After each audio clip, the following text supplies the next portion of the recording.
The laughter around the table was loud enough to make my ears ring. The chandelier above us glowed gold, reflecting off the wine glasses and the polished silverware. My dad carved the turkey like a man performing a ceremony, his movements practiced and self-satisfied. My mom, draped in pearls and perfume, poured herself another glass of Chardonnay. The smell of cinnamon and roasted meat mixed with the sharp scent of the pine tree in the corner. It was Christmas night, and the Bones family was performing its annual show of perfection. Then my sister spoke. "Serving coffee isn't a real career," she said, smiling that perfect, polished smile of hers. The room froze for half a second before my parents burst out laughing. My mom even snorted, clutching her napkin as if she couldn't believe how funny it was. I sat there, my fork still in midair, my face warm. Eden leaned forward, her voice sweet and cruel. "I mean, come on, Pam. You're 34 and you're still, pouring lattes?" My dad chuckled.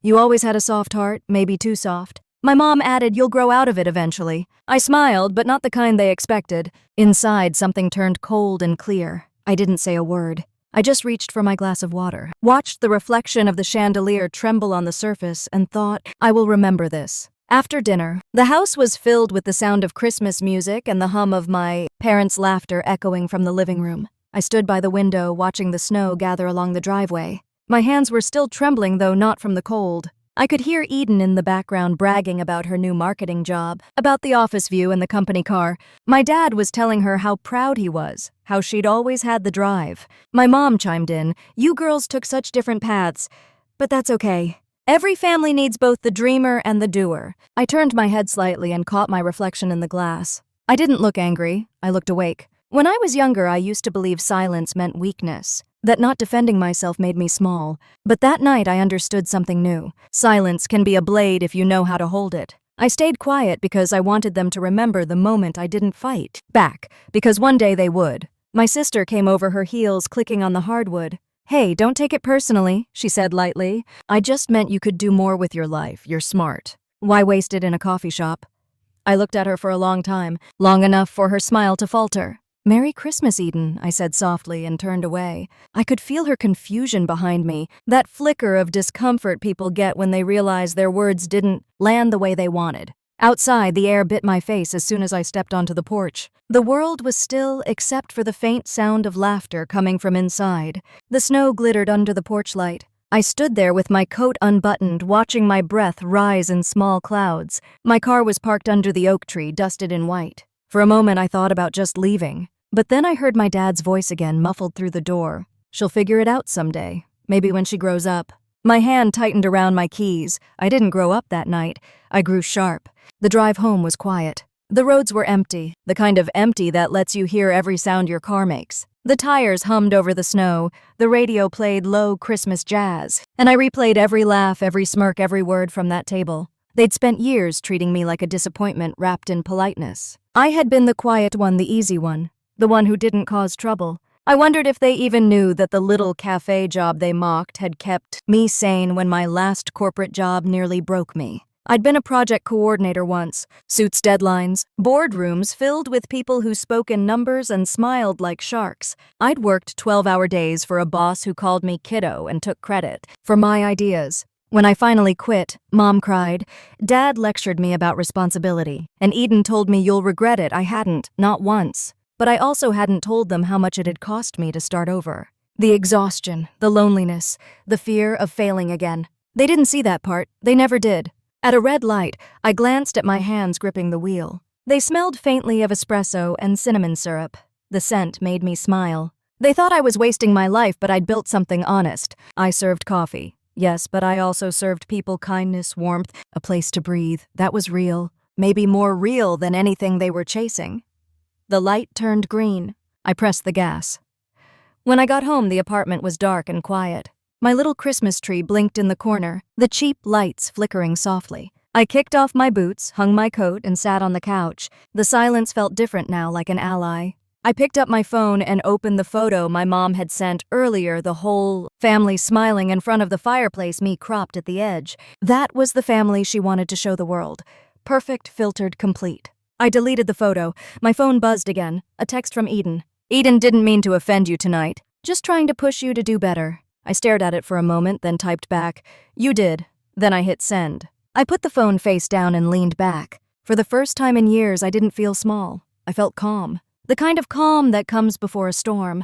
The next morning, I woke early out of habit. The sky outside was pale gray, and the streets were blanketed in snow. I made coffee the way I always did, slowly, precisely like a ritual. As the machine hissed and steamed, I thought about the night before. About my family's laughter. About how easily they dismissed what they didn't understand. I poured the coffee into a mug and sat by the window. The city was quiet, the world clean and untouched. People like my sister believed in success that glittered titles, money, and applause. I believed in success that stayed steady, like the warmth of a cup held between cold hands. I didn't want to prove them wrong just for pride's sake. I wanted to build something so real, so undeniable, that even they would have to see it. As I took my first sip, I realized something simple and sharp. Revenge didn't always start with anger. Sometimes it started with clarity. That Christmas night had given me both. And by the next one, they would see exactly how real serving coffee could be. I used to think words were armor. That if I spoke clearly enough, loud enough, people would finally understand me.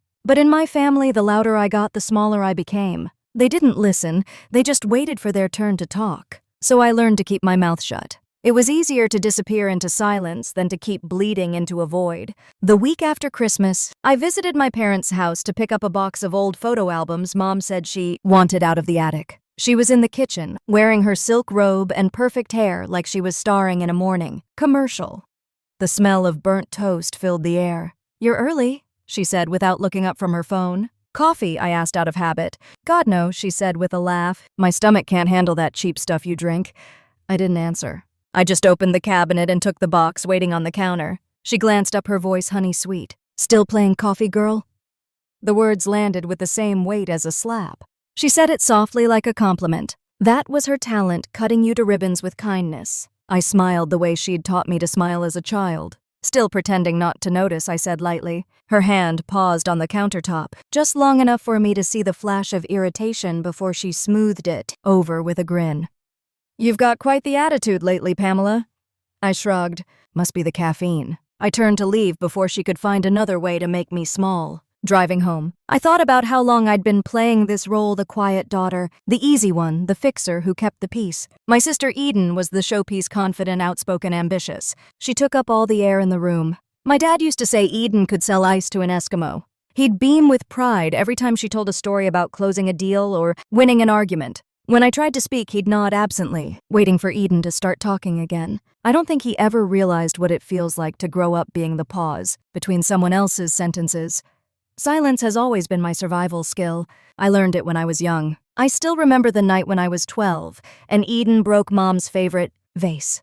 I stood beside her as Mom came into the room, her face pale with fury. "Who did this?" she demanded. Eden started to cry. I said nothing. Mom turned to me. "Pamela," I stayed silent. I knew if I spoke I'd be blamed for talking back, for tattling, for making things worse. So I swallowed the truth. Eden cried harder. Mom softened, and I got grounded for not telling her sooner. That night I realized something in our family: honesty was dangerous, but silence was safe. After that I used it like a shield. When Dad ignored my college acceptance letter because it wasn't for the right program, I smiled and said, "You're probably right." When Eden stole my idea for a high school project and got an award for it, I clapped from the front row. When Mom told people at church I was still figuring things out, I laughed along. My silence became their permission slip. But lately something inside me has started to shift. Maybe it was age, maybe it was exhaustion. I was tired of being invisible in my own life. That night I pulled the box of photo albums onto my coffee table. I opened one and found a picture from when I was about 10. Eden stood in front, arms crossed, confident, camera ready. I was behind her, half hidden by her shoulder. Even then, the pose said everything she led, I followed. I traced the edge of the photo with my thumb and whispered, "No more." The next morning, the cafe was busy. The rush came early, construction workers ordering black coffee, moms juggling toddlers and lattes, college kids glued to laptops. The noise was chaotic, but it was the kind of noise that made sense. It had rhythm, purpose. People came here because they wanted something: warmth, caffeine, and comfort. I gave it to them cup by cup, smile by smile. Lucy, the youngest barista, called from behind the counter. "Hey, boss, some guy asked for you by name." I looked up. A man in his 40s waved from the corner table. I recognized him instantly as Ben Carter, an old friend from high school. He'd been 2 years ahead of me, the quiet kind who always smelled faintly of paint thinner because he spent every free minute in the art room. He was grayer now, with lines around his eyes. Pamela Bones, he said when I approached, smiling. Didn't think I'd find you running a coffee empire. Empire's a strong word, I said, laughing. He ordered another cup and told me he worked at the same marketing firm as Eden. My smile froze, but he didn't notice. Is she still there? I asked. Was, he said. She got let go a few months back. Management said something about attitude problems. Shame, though. She's talented. He sipped his coffee, unaware that my heart had just shifted gears. I didn't ask for details. I didn't need them. When he left, I stood behind the counter, watching the steam rise from the espresso machine. The past and the present felt like they were changing places. My sister, who'd laughed at me for pouring lattes, was now unemployed. And forgettable Pamela was running a café that people actually loved. I didn't feel smug, I just felt steady. That night after closing, I sat on the floor behind the counter, counting tips. The shop smelled like roasted beans and sugar. Lucy was cleaning the machines. You okay? She asked. You've been quiet all day. I smiled. I'm always quiet. She laughed. Yeah, but today it's like heavier.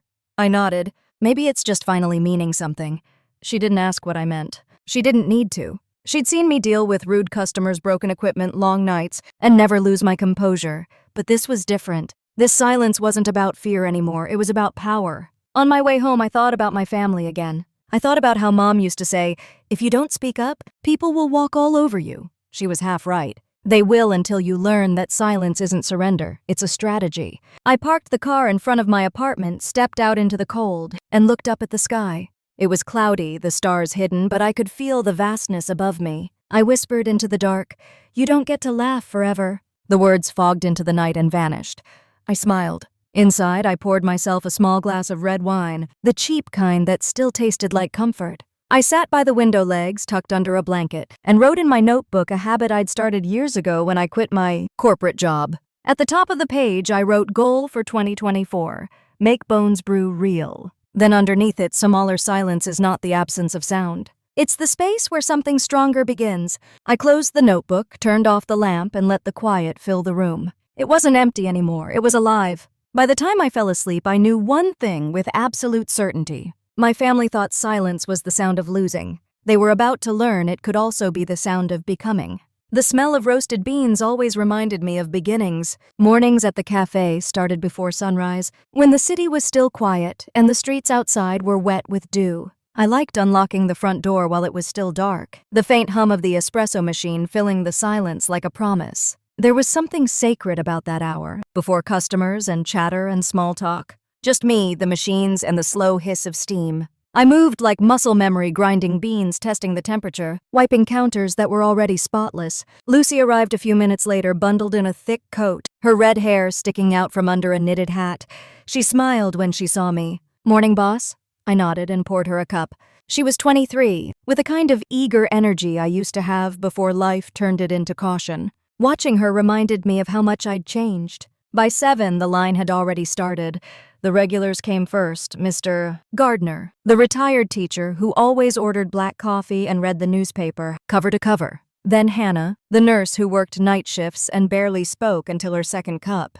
I knew their orders, their moods, their quiet gratitude for being seen. That was what this job gave me, a place where connection wasn't forced or fake. It was simple human. When the morning rush faded, I leaned against the counter, feeling the warmth of the cup between my palms. For a long time, I had believed that real success meant constant motion, bigger paychecks, louder recognition. But here in this small cafe, tucked between a florist and a laundromat, I found a rhythm that made sense. The simplicity of making something good with my own hands felt like a kind of truth.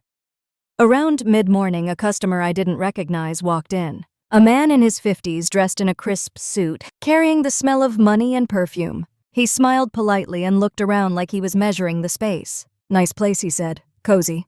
I nodded. He introduced himself as Richard Owens from Portland Bank. He'd been stopping by local businesses, he said, looking for partnerships and sponsorship opportunities. He handed me a card, his smile perfectly practiced. I placed it beside the register, thanked him, and told him we were doing fine on our own. He laughed softly like he'd heard that before. After he left, Lucy asked if I'd ever thought about expanding. Maybe another location, she said, somewhere near the university. I told her I'd been thinking about it, but I wanted to build something solid first. She nodded, then grinned. You already did. I smiled back but didn't answer. She didn't know how fragile things still were, how easily a bad week could tip the balance. Around noon, the sun slipped through the front window, painting the floor in golden lines. I watched the dust drift through the light and thought about the people who sat here, everyday strangers who became familiar faces. Each of them carried their own story. Some stayed for 5 minutes, others for an hour. But for that small slice of time, this place was home. Maybe that was what I'd been chasing all along. That afternoon, Ben Carter came in again. He looked tired, his tie loosened a faint shadow of stubble on his jaw. He ordered a cappuccino and asked if I had a minute. I joined him at the table near the window. He smiled, but it didn't reach his eyes. "It's been rough," he said quietly. "They let a bunch of us go last week." I asked if he was okay. He shrugged. Guess it was time. Then he looked at me curious. "Have you ever missed the corporate world?" I shook my head. "Not once." He laughed softly. "You made the right call. I can tell you're happier here." We sat for a while in comfortable silence, the kind that doesn't need filling. When he left, I stood by the window and watched him walk away, his figure shrinking into the crowd. People like him, like me, like Eden, we'd all been told the same story. Success was supposed to look a certain way, but I was starting to believe that maybe we'd all been sold the wrong dream. That evening, I stayed late to finish inventory. Lucy had already gone home. The cafe was quiet again, the kind of quiet that settles into your bones. Outside, the sky had turned the color of old denim. I turned off the lights one by one until only the soft glow from the counter remained. I sat down with my notebook and wrote out a new goal: open my own shop. Not just manage someone else's dream, create mine. I closed my eyes and pictured it. The name on the window, Bones Brew. My last name, but also something deeper. Something about rebuilding yourself from the inside out. When I finally stepped outside, the cold hit me like a clean slate. The air smelled faintly of rain and roasted beans. I looked up at the dark sky and thought about how small this beginning was, how quiet. But somewhere deep inside, I could feel it growing steady and strong. I didn't need to prove my family wrong yet. I just needed to keep going. The first time I went back to my parents' house after opening the cafe, it was early spring and the garden was full of tulips. The air smelled of fertilizer and perfume, a strange mix that felt like home and distance at once. My mom was trimming the roses when I walked up the path. She looked up surprised, her pruning shears still in her hand. "I thought you were working today," she said. I told her I closed early. She smiled like she didn't quite believe it. Inside the house looked the same as always, spotless and staged. Eden was there, sitting at the dining table with her laptop open, typing fast. She looked up and gave me a polite smile that didn't reach her eyes. "Still doing that coffee thing?" she asked. I told her yes, still doing that coffee thing. Dad came in from his office and hugged me with the kind of warmth reserved for company, not family. He said he'd heard the cafe was doing well, then added that it was nice to see me doing something productive. Mom poured tea and asked if I had any plans to go back to a real career. I said this was my real career. The room went quiet. Eden smirked into her cup. The silence stretched thin until Dad cleared his throat and asked Eden about her new car. She lit up, talking about the leather seats, the sound system, the bonus that made it possible. Mom clapped her hands together, beaming with pride. I sat back sipping tea that had gone cold and listened to them talk as if I wasn't there. I used to think moments like this were about me not belonging, but now I saw them differently. They needed someone to look down on, to keep the illusion that their choices were right. I was the shadow that made their light look brighter. And I wasn't angry anymore, I was just tired. After lunch, Mom asked me to take a family photo in the garden. The tulips behind them looked perfect, every color arranged like a painting. She asked me to step in, but the way she held the phone told me she didn't really mean it. I stayed behind the camera and pressed the button. They smiled, the practiced smile of people who believed they were happy. When I handed the phone back, Eden touched my arm lightly and said I should smile more. I asked why. She said it made people trust you. I told her people trusted me just fine. She blinked, surprised by my tone, and looked away. That evening, back at the cafe, Lucy was wiping the counter when I walked in. "Rough day?" she asked. I told her it was not rough, just long. She nodded and handed me a cup of coffee she'd already made. I took a sip, the warmth cutting through the heaviness in my chest. She told me a customer had come in earlier, a woman named Marlene who worked at the same marketing firm as my sister. Marlene said Eden had given a presentation last week about success and mentioned me, calling me her example of what happens when people settle. Lucy watched my face carefully, waiting for a reaction. I smiled, but it wasn't a happy smile. "Thank you for telling me," I said. When she left, I sat alone at a corner table staring at the empty chairs. The cafe smelled of caramel and sugar, soft and grounding. I thought about what it meant to settle. Maybe to them it meant choosing comfort over ambition, but to me it meant peace over noise, truth over pretending. I had worked too hard to feel ashamed of peace. The next morning I woke before dawn and walked to the cafe. The sky was the color of ashes, and the streetlights still glowed faintly. I unlocked the door and stepped inside. The quiet felt different that morning, heavier but steadier, like something inside me had shifted again. I started the machines, ground the beans, and watched the first swirl of espresso fill the cup. The smell rose up around me, rich and earthy. I thought of Eden's words, of Mom's careful pity, of Dad's polite pride. They all wanted me to climb some invisible ladder, to chase a life that looked right from the outside. But I wasn't chasing anymore, I was building. The bell over the door rang softly as the first customer walked in. I smiled and greeted them, my voice calm, my hands steady. For the first time in a long time, I felt something that wasn't anger or sadness or even pride. It was clear. The day went on quietly, the hours marked by the rhythm of milk steaming and cups clinking. I stayed behind the counter through closing time, watching the last light fade from the windows. When I finally turned off the machines, the silence settled over me again, soft and familiar. I stood there for a moment, breathing it in, and realized I wasn't the same person who'd walked out of my parents' house the day before. I locked up and stepped outside. The evening air smelled faintly of rain, and the sky was streaked with silver clouds. I didn't look back at the cafe, and I didn't think about Eden or Mom or Dad. I just walked towards the corner where the streetlights began to flicker on, each one humming to life, one after another, lighting the path ahead in a soft, quiet glow. The day I signed the lease for my own cafe, the sky was gray and restless. I stood on the sidewalk with the keys in my hand, staring at the faded letters on the window that read "For Rent." The building sat on the corner of Ashbury Street and 5th, a quiet intersection near the river where the smell of fresh bread from the bakery next door drifted through the air. The space was small but full of light, and when I stepped inside, the echo of my footsteps made it feel like anything was possible. The walls were bare and the floor creaked in places, but I could already see it. Tables near the window, warm lights hanging low, a counter lined with jars of roasted beans. I could almost hear the hum of conversation, the soft clinking of cups. Lucy walked in behind me, her eyes wide. "It's perfect," she whispered, her voice almost reverent. I nodded, though part of me was terrified. I had saved for years every tip, every extra shift, every small win tucked away for this moment. Now it was real.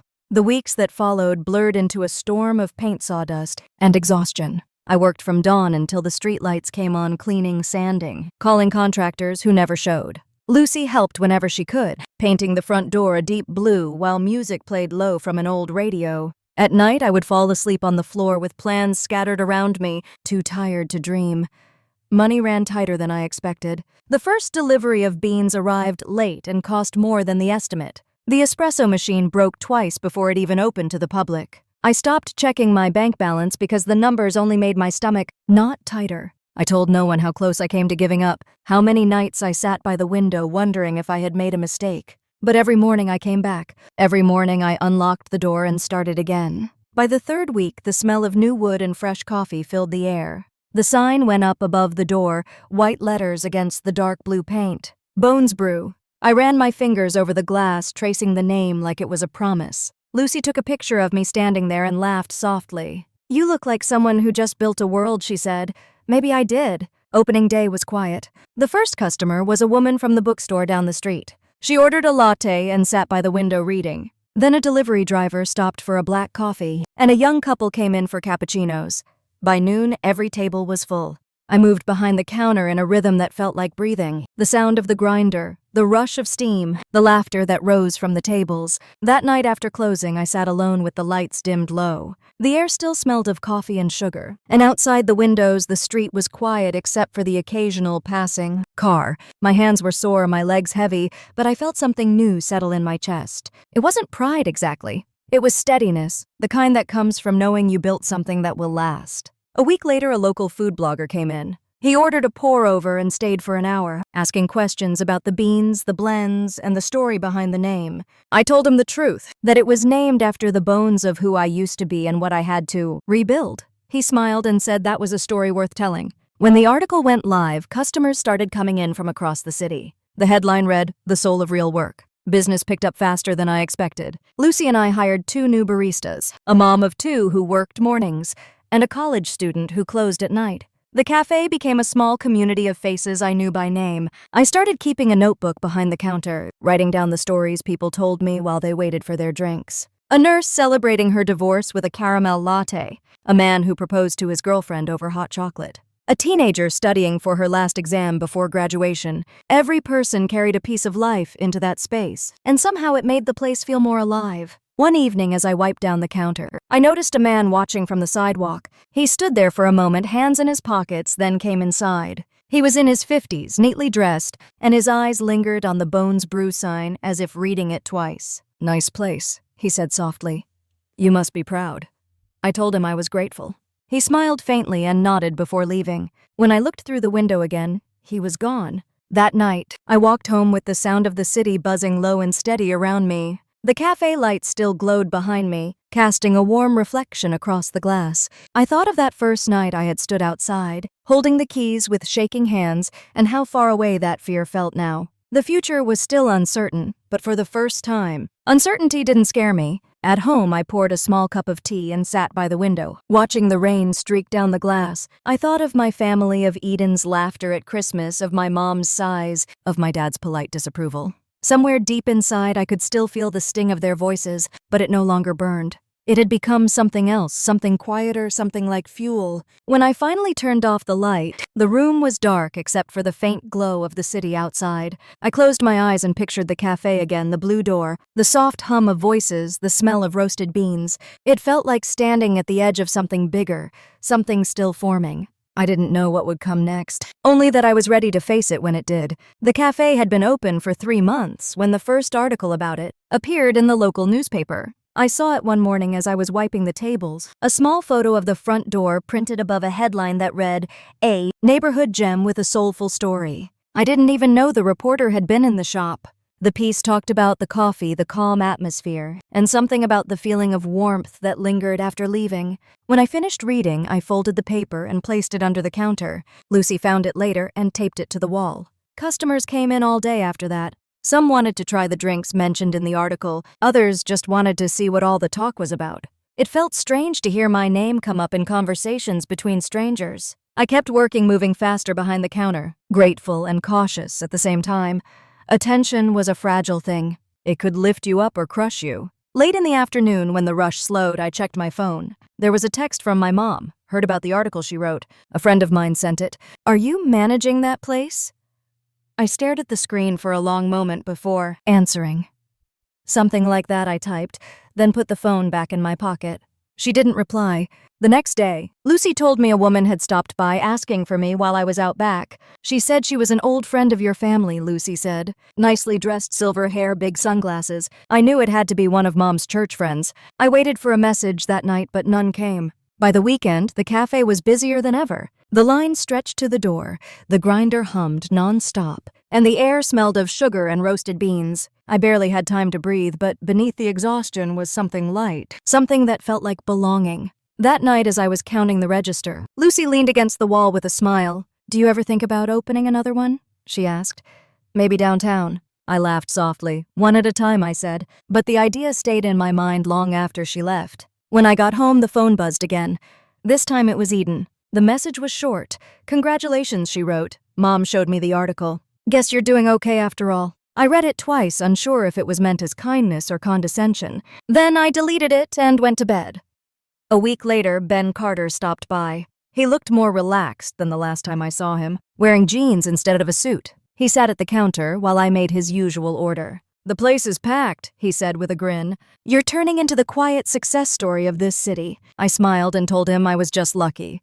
He shook his head. "Not luck," he said, "work. The kind people underestimate." After he left, I thought about that word, underestimate. It was the thread that had followed me my entire life. From my family dinners to office meetings to every choice I'd ever made. People saw quiet as weakness, kindness as naivety. But sometimes silence was just strength that had learned how to wait. Later that evening, while I was cleaning up, Lucy played music from her phone. The melody drifted through the empty cafe, soft and steady. She looked over at me. "You know what I like about working here?" she said. "It feels safe." I stopped wiping the counter and met her eyes. She smiled. "Most jobs make you feel small, this one doesn't." When she left, I stood alone in the quiet. Outside, the street was washed in pale light from the lampposts. I could hear the river in the distance, the sound of water moving over stone. I locked the door and lingered for a moment, looking at the reflection of the café sign in the glass. Bones Brew.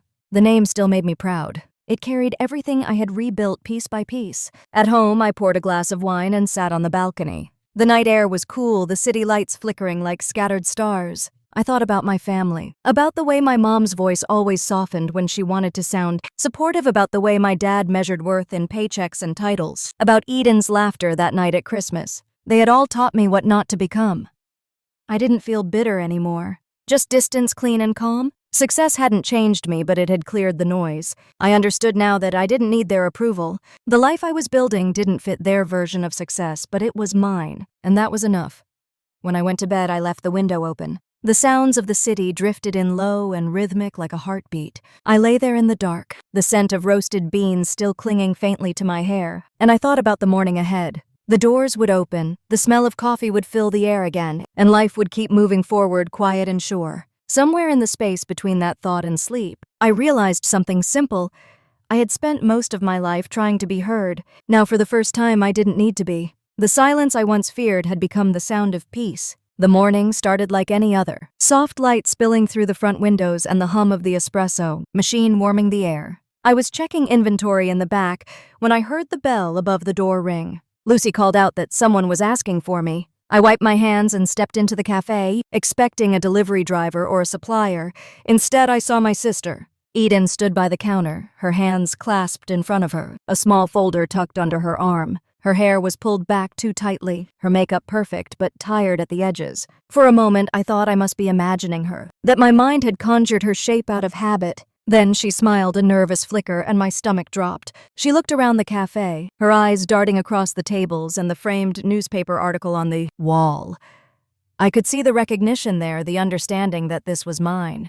She walked toward me and said she needed to talk, her voice softer than I remembered. Lucy glanced between us, uncertain, then disappeared into the back. I led Eden to a table near the window. She sat still, holding the folder, her knuckles pale.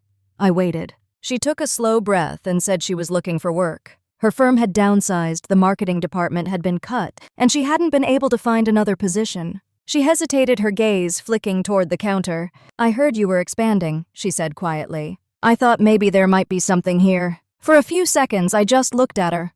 Her words hung in the air like smoke. The sister who had once laughed at me for serving coffee was now sitting in my cafe asking for a job. I felt something shift in me, not anger, not triumph, just a quiet ache that spread through my chest. I told her we could talk in my office. She followed me to the small room behind the counter, where the smell of roasted beans was stronger. She sat across from me, straight-backed, trying to look composed. The folder trembled slightly in her hands.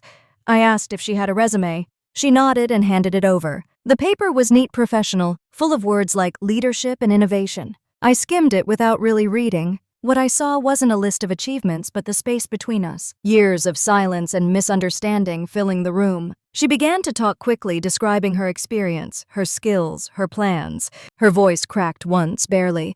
I kept my expression calm, my tone even. She finished speaking and looked at me, waiting. The silence that followed stretched thin. Finally, I asked when she had last seen Mom and Dad. Her shoulders sagged. "They were fine," she said. "Mom had mentioned that I was doing well." She smiled faintly, but it didn't last. "It's been hard," she added. "Harder than I expected." I nodded, remembering the stories I had heard from Ben Carter, the quiet gossip that reached me through regular customers. Eden's old boss had described her as difficult, unwilling to listen, brilliant but impossible. I hadn't believed it then. Now, watching her twist her hands in her lap, I did. She asked again if there was any position open. "Even part-time," she said. "Anything to start over?" Her voice was steady, but her eyes were tired. I told her I needed time to think, that we were a small business and hiring decisions had to be careful. She nodded quickly, grateful even for that. When she stood to leave, she thanked me. Her fingers brushed the edge of the table. She hesitated before turning, then said softly that she was proud of me. The words sounded strange coming from her, like she was testing how they felt in her mouth. I didn't answer. After she left, I sat alone in the office. The air felt heavy, and the faint hum of the refrigerator filled the silence. Through the doorway, I could see the tables outside full of customers, the world moving as if nothing had changed. But everything had. Lucy returned from the back room and noticed my expression. "Was that your sister?" she asked carefully. I nodded. She looked thoughtful for a moment, then went back to wiping the counter. I was glad she didn't say more. That night when I closed the cafe, I locked the door and stood by the window for a long time. The street was empty, the streetlights glowing pale yellow against the wet pavement. I could still picture Eden sitting at that table, her voice quiet, her hands trembling just enough to betray her calm. I didn't feel pity and I didn't feel revenge. What I felt was something deeper, the weight of years folding back on themselves. Life had a strange way of balancing its scales, not with drama or noise, but with small, inevitable turns. When I finally left, I turned off the last light and stepped into the cool night. The air smelled faintly of rain and roasted beans. Somewhere far away, a train horn sounded low and steady. I walked toward the parking lot, my footsteps echoing softly on the pavement, the sound fading into the dark until it was just another piece of the city's quiet rhythm. The morning after Eden's visit, I arrived early, the street still empty and the air cool against my skin. I unlocked the door and listened to the soft click of the lock, a sound I had come to love. It meant control safety, something I had built with my own hands. The cafe was quiet, the smell of roasted beans still lingering from the night before. I turned on the lights, started the machines, and tried not to think about my sister sitting in that same chair, her voice trembling as she asked for a chance. By noon, the cafe was busy, the hum of conversation filling every corner. I moved behind the counter in a rhythm that was second nature, greeting customers, making drinks, smiling when needed. Lucy handled the register while I worked the espresso machine. Everything felt normal, but my thoughts kept drifting back to Eden. I told myself I wouldn't let her visit disturb me, but the truth was, it already had. Around mid-afternoon, Mark stopped by for his usual order. He was one of our regulars, a kind man in his 40s who worked for a local advertising firm. He leaned on the counter, watching me pour the milk into his cup. "I saw someone I recognized here yesterday," he said casually. "Eden Bones." I froze for a second before answering. "My sister," I said. He nodded slowly. "We worked together once. She was brilliant, but it got complicated." He hesitated, then added quietly that she had been let go from her last job after a series of conflicts with management. Nothing scandalous, just too much pride, too many arguments. I didn't respond, but something in his tone made me ache. When he left, I stood for a moment watching the door swing shut behind him. The noise of the cafe blurred into the background. I wiped my hands on a towel and stared at the reflection of myself in the metal of the espresso machine. My face looked calm, but inside I was restless. Eden's words from the day before echoed in my mind. She had been proud of me. I wondered if she meant it, or if it was just another performance to soften her own shame. That evening, when the last customer left, I sat in my office with the door slightly open. The cafe lights were dim, the world outside dark except for the glow of the street lamps. I pulled out my notebook and looked at the notes I had written months earlier. Ideas for expansion, new blends, new spaces. Then I thought about what Eden had said, that she wanted to start over. For the first time, I considered what it would mean to give her that chance. The next morning she returned. She looked different, tired, but calmer. She asked if I had made a decision. I told her to sit.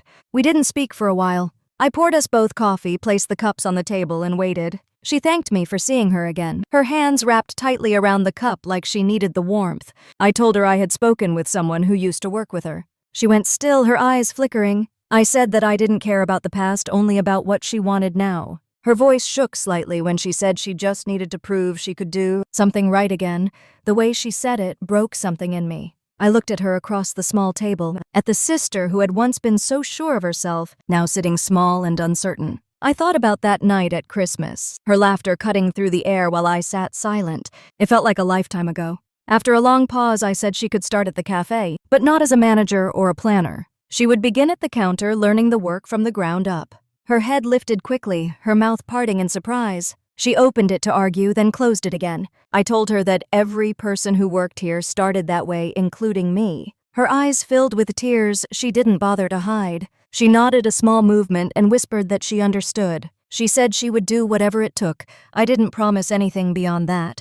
When she left the office, I sat back in my chair and stared at the doorway. The cafe outside was still only the faint hum of the machines filling the air. I thought about how strange life could be, how quiet justice often arrived, not as a crash or a shout, but as a small measured balance. That night after closing, I walked through the empty cafe and looked at each table, each chair, and the small world I had built. The sign outside caught the glow of the streetlight, and I could see my reflection faintly in the window, layered over the word Bones. For the first time in a long time, I didn't feel the need to prove anything. I turned off the lights and stood by the door, the key warm in my hand. Outside, the air smelled faintly of rain and roasted beans, the same scent that had been with me since the beginning. I locked the door and looked once more at the quiet street. It was late, but the city still breathed around me, steady and calm. I started walking toward the corner, my footsteps slow against the pavement. I didn't know what would happen next, whether Eden would stay or walk away again. All I knew was that the story had shifted, and for the first time, I was the one choosing how it would continue.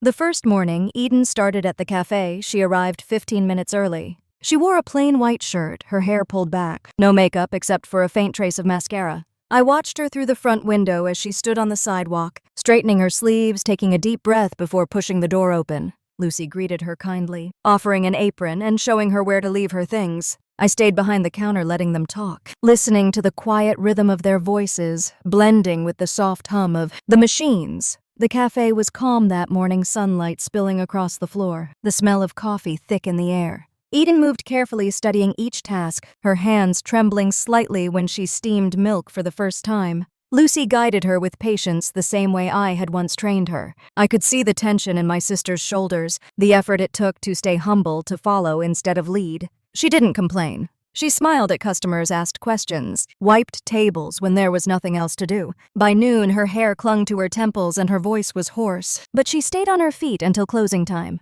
After everyone left, I sat at one of the tables while she finished sweeping. The sound of the broom was soft against the floor. She leaned the handle against the wall and looked at me, her eyes tired but calm. It felt strange seeing her there, not as the girl who had mocked me, but as a woman learning how to start again.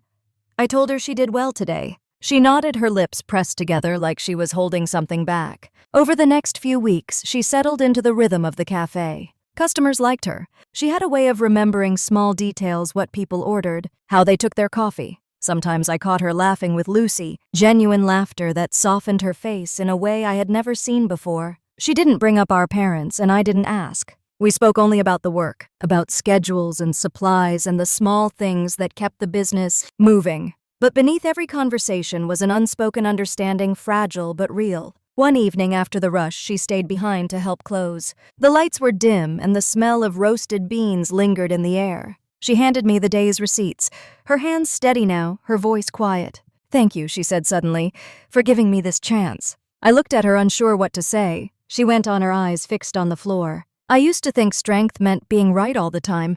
I didn't realize how small it makes you trying to be perfect. I wanted to tell her I had known that feeling too, that I had spent years trying to be invisible so no one could see me fail. But I didn't. I just told her to get some rest. After she left, I locked the door and stood for a moment in the quiet. The tables were empty, the lights low, the city outside flickering in reflections across the window. For the first time, I felt the past easing its grip, loosening like a knot slowly coming undone. The anger I once carried was gone. In its place was something softer, something close to peace. A week later, I saw her talking to a customer by the counter. It was a man in a dark coat, probably in his 60s, his voice warm and low. He shook her hand before leaving, and I watched her expression shift, a faint smile lingering after he was gone. She turned and caught me watching, then laughed softly. "You stare like Mom," she said, teasing. I smiled and said maybe she was finally making her proud. The words hung there between us, gentle but true. That night after closing, I sat with Lucy at the back table while she finished her notes for the next day.